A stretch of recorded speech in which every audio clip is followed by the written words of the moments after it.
My name is Kelly Thomas, and I'm sitting here with Dr. Jim Harper. If you would like to introduce yourself, Dr. Harper. Yes, I'm Jim Harper, Chair, Department of History at North Carolina Central University.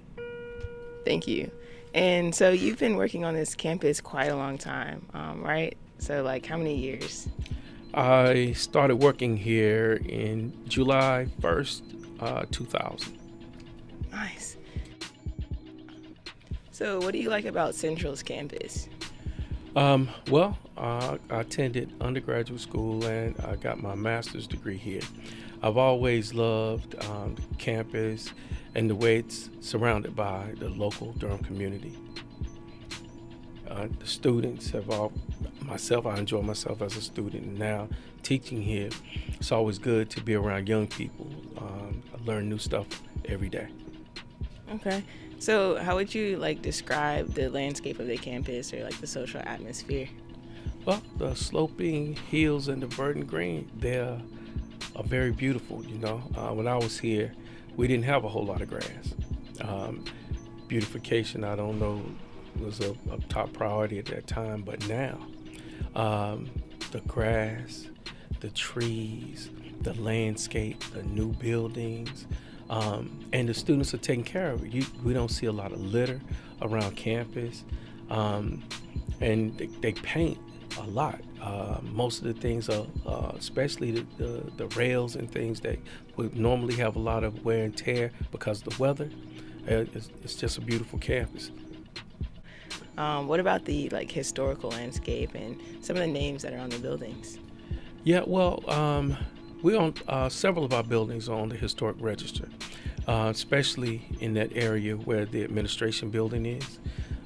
So it's a good thing because it allows us to remain historic. So it'll be very difficult for anyone to try to tear those buildings down. With that said, we know it's not just here, but around the state, at Duke and Carolina.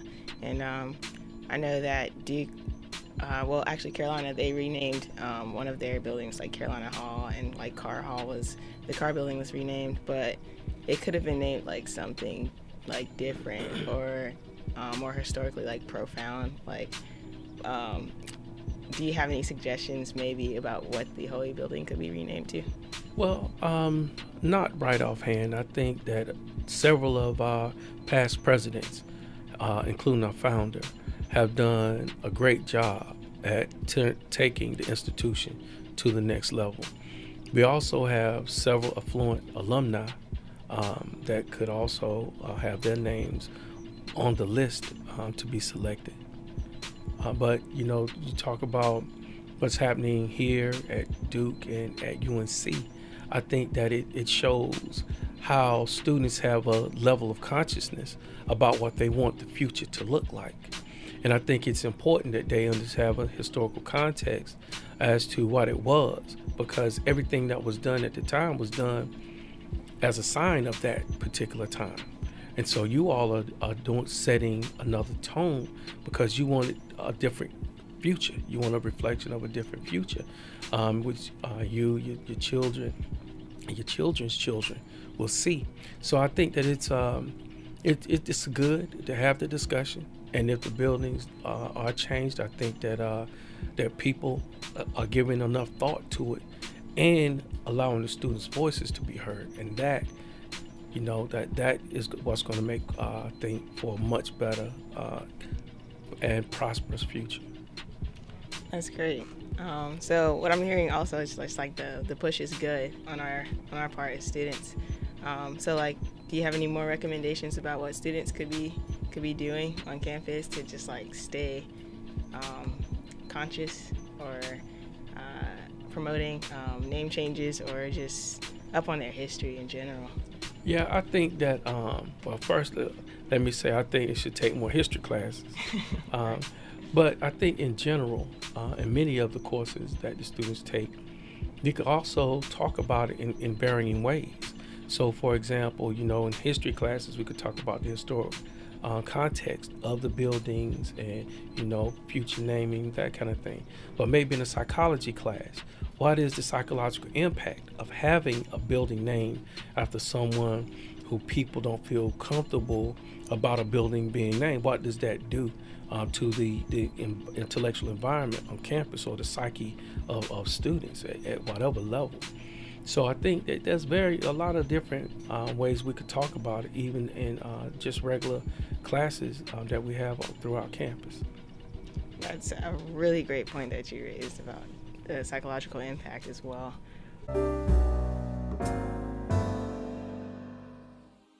You know, when I talk to alumni, they talk about their experiences in the 30s, 40s, 50s, and 60s, and how the students who came in the 70s were different. They protested differently. By the time I got to school here, we were a little bit different than even the Malcolm X protesters, which is different from the civil rights protesters. You know, we marched about Rodney King being beat. We protested about, you know, things that were going on campus. So, you know, we fast forward, it's almost the exact same thing that are happening now. And I think it's important for students to have the ability to be activists, because you learn a part of organizing and how to relate and deal with people in a way that you have levels of control over it. Because one of the things that we've learned throughout the years is that the violence part isn't effective, but the peaceful protest piece, and then using the law or governing bodies on university campuses to make effective and lasting changes is the way to go. And so it seems to me that, you know, you all are doing a very good job, and you all are helping each other on each other's campuses. Because I see on the news, I see some of you all at Carolina, at Duke, and I see some of those students here. And a lot of you all were at when they tore down the Confederate statue downtown Durham. And so, you know, we don't want to obstruct the law, you know, but I believe that you all are showing a lot of innovation in the way that you all are doing things. So I think it's a good thing. Thank you very much, Dr. Harper. All right, well, again, my name is Kelly Thomas, and this was Dr. Harper, and I just want to thank you for your time today. Thank you, Kelly.